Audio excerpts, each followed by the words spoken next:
नर्मदा जिला आम आदमी पार्टी प्रमुख एवं निरंजन भाई वसावा, साथे जनरल सेक्रेटरी एवं विक्रम भाई तड़वी, साथे उपप्रमुख आशीष भाई, गिरिराज भाई अने मंचस्थ उपस्थित तमाम वडीलो, माताओं, बहनों अने मारी सामे उपस्थित थयेला हजारों की संख्या में मारा पिता समान मारा वडीलो, संतो, महंतो, आगेवानो, मारी माता तुल्य मारी माताओं, मारा युवान साथी मित्रों बधाने चैतर वसावाना जोहार करू छूं, सौने मारा नमन करू छूं। हमणा थोड़ा दिवसथी हूँ मीडिया में जोऊं छूं, लोकसभाना सदનમાં जे मनरेगा हती ए मनरेगा योजनाનું નામ બદલી કાઢવામાં આવ્યું છે।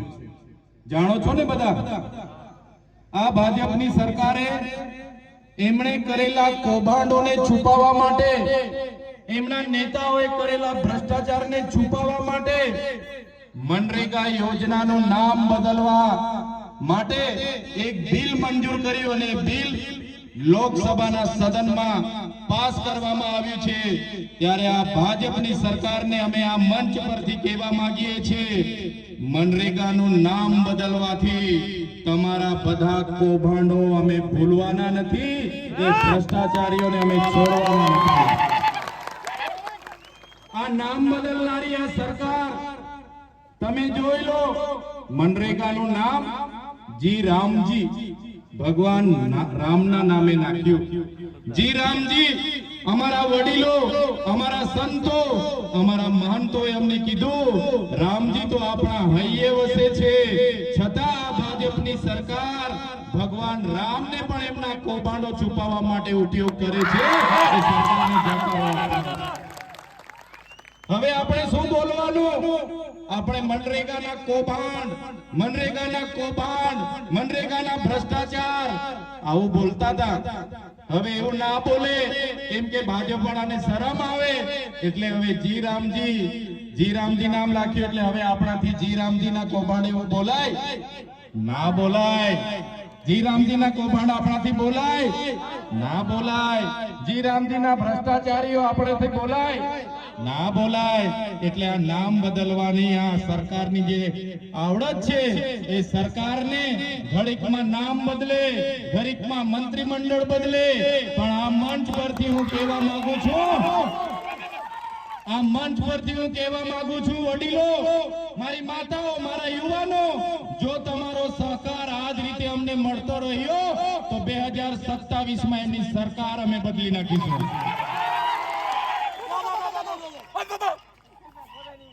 आपणा वडीलोए कीधुं छे ने, भैंस ओछું दूध आपे એટલે એનો કિલો બદલવાથી दूध વધતું, ભેંસ ઓછું दूध આપે એના ખીલા બદલીએ તો दूध વધતું, એટલે આપણે બેશક બદલી નાખવી પડે ને।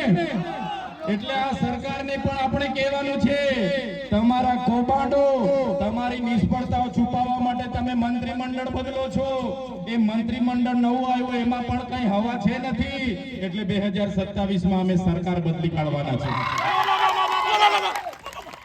અહીંયા બેઠેલા લોકોને ખબર છે, આગળ આ લોકોએ કીધું એમ अग्निवीर, ज्ञान सहायक, एक पेड़ मां के नाम, आत्मनिर्भर बनो, स्वदेशी अपनावो, भलभला नवा नवा नामो लावीने आवे छे आ सरकार।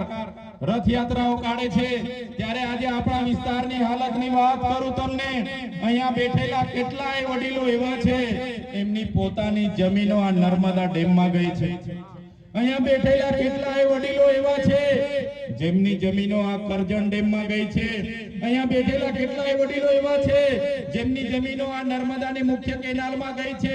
અહીંયા બેઠેલા કેટલાય લોકો એવા છે જેમની જમીનો સ્ટેચ્યુ ઓફ યુનિટીમાં ગઈ છે। અહીંયા બેઠેલા કેટલાય વડીલો મારી સામે એવા છે કે જેમની જમીનો વિયર ડેમમાં ગઈ છે। ત્યારે આપણે કઈ બોલતા નથી, આપણા નેતાઓ જ્યારે બારોબાર આ લોકોને ઠરાવો આપી દેતા હોય છે, ત્યારે આ લોકો ફરી આપણી જમીનો નેશનલ હાઈવે 56 માં લેવા માટે આવવાના છે।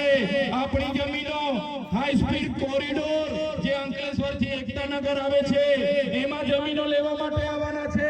આ લોકો આપણી જમીનો સાપુતારા અમદાવાદથી સ્ટેચ્યુ ઓફ યુનિટીના કોરિડોરમાં લેવા માટે આવવાના છે.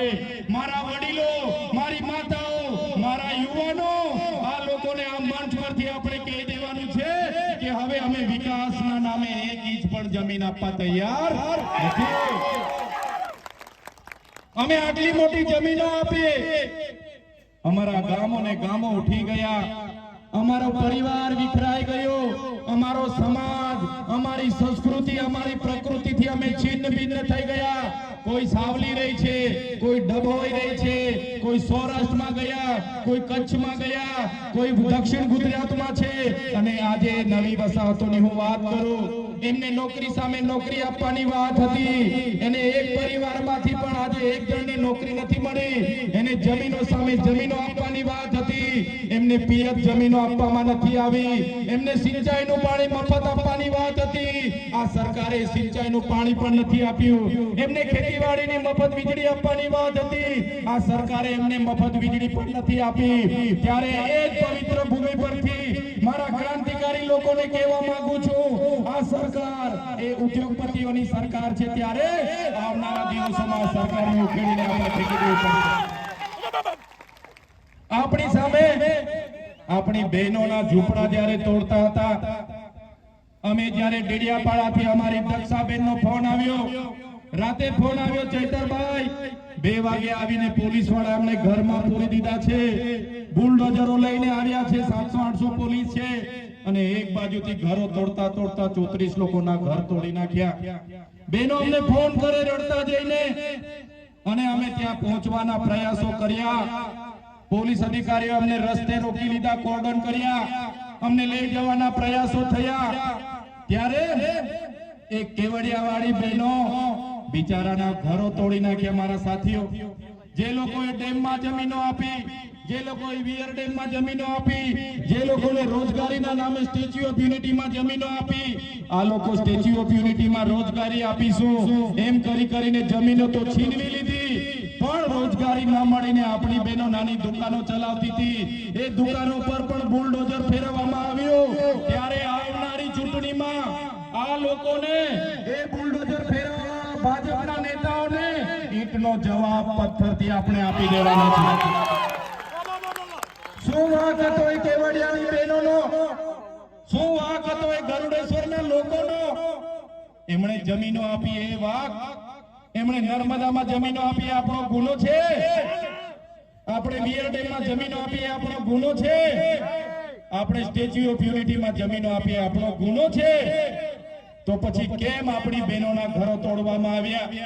આજ કેવડિયાના ટ્રાઇબલ મ્યુઝિયમની વાત કરો, મારા આદિવાસી સમાજના 2 યુવાનો, ગબાડાનો યુવાન મારો જયેશભાઈ તડવી અને બીજો એક યુવાન રાતે જમ્યા પછી બેસવા ગયા, પોતાના ગામના ડુંગર પર બેઠા હતા.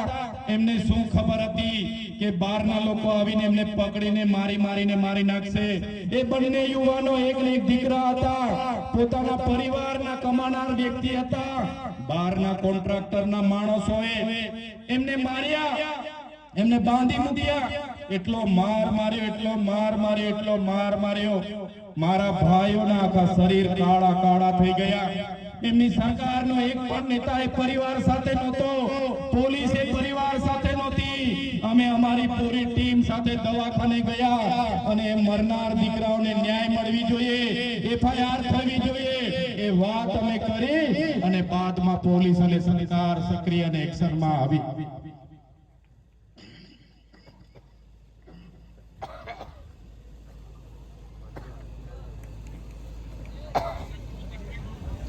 સાથીઓ, જે આપણા ભાઈઓને મારી નાખવામાં આવ્યા, એ પરિવાર જ્યારે અમારા ખભા પર હાથ મૂકીને રડતું હતું, ત્યારે એમનું દુઃખ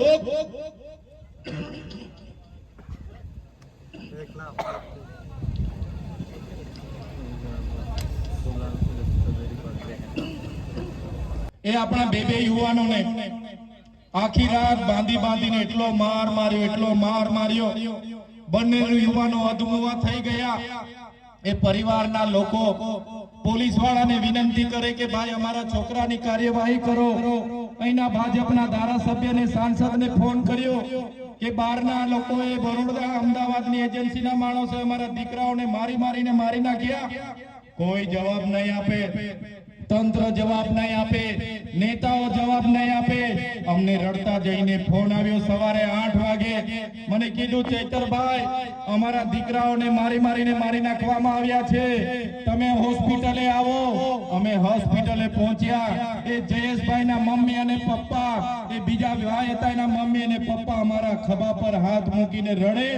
એમનું દુઃખ અમે મહેસૂસ કર્યું. અમને થયું કે અમારો ભાઈ, અમારો એક ને એક દીકરો, એક ને એક ભાઈ, અમને અમારા ભાઈઓને જે જનતાએ માર્યા છે, જે બહારના લોકોએ માર્યા છે, એમના પર કાર્યવાહી થવી જોઈએ.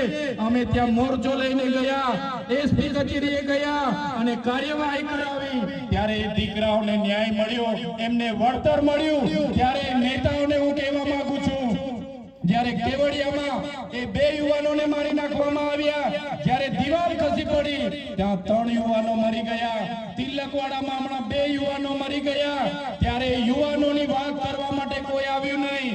અને ચૈતર વસાવા જ્યારે એમના માટે આવે, ચૈતર વસાવા જ્યારે ઝૂંપડા તોડે બહેનો માટે આવે, ચૈતરભાઈ વસાવા જેની જમીનો જાય એના માટે આવે, ત્યાં અહીંના નેતાઓ કે ત્યાં ચૈતર વસાવા કેમ અહીંયા આવે છે? ત્યારે નેતાઓને મેં કહેવા માંગુ છું, આપણું ગામ ચાપટમાંથી મહિલાને જે ઝોલીમાં લઈને જતા રસ્તે મરી ગયા, એ બેનનું દુઃખ મેં મહેસૂસ કર્યું. અમારી બહેનોના ઝૂંપડા તૂટી ગયા, એ બહેનોનું મેં દુઃખ મહેસૂસ કર્યું. અમારા યુવાનોને જે મારીને મારી નાખ્યા, એ યુવાનોનું દુઃખ મેં મહેસૂસ કર્યું. ત્યારે એ લોકોને ન્યાય અપાવવા માટે ચૈતર વસાવા કેવડિયામાં આવે છે. તમારા માટે મત મહત્વના હશે, ચૂંટણી મહત્વના હશે, મતબેંક મહત્વનો હશે. ચૈતર વસાવા માટે અમારો સમાજ મહત્વનો છે. તમારા જેવા પાર્ટીના ગુલામ અમે નથી. ટિકિટોના અમે મોહતાજ નથી, ખુરશીના અમે મોહતાજ નથી. ધારાસભ્ય નહોતા ત્યારે પણ કેવડિયાવાળા માટે લડ્યા છે, ધારાસભ્ય છે ત્યારે પણ કેવડિયા માટે લડીએ છીએ અને આવનારા